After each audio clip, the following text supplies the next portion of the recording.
The competition continued on the second day of the MIAA men's basketball tournament.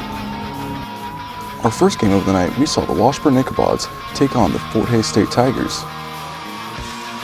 The first half was a close one as both teams were virtually even throughout. However, it was a different story in the second half for the Tigers of Fort Hays State. Their shooting went cold just as Washburn's players heated up. With just 14 minutes left, the Ichabods had jumped out to a 44-33 lead, a deficit that Fort Hays couldn't recover from.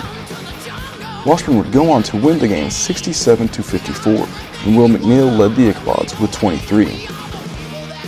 I mean, we had that stretch where our defense kind of locks up. We chased them off the three-point line, had some stops, and then Will just does what Will does. I mean, he just takes it and scores. And in the second game of the night, it was longtime rivals the Northwest Missouri State Bearcats against the Pittsburgh State Gorillas.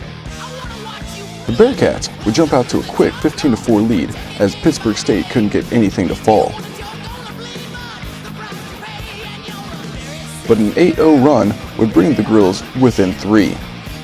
Northwest Missouri would get the ball to their big man Jake Reinders early and often as he put in 10 points, mostly from the paint. The Bearcats would enter the half up 26-24. In the second half, Northwest Missouri couldn't find a way to put Pittsburgh State away.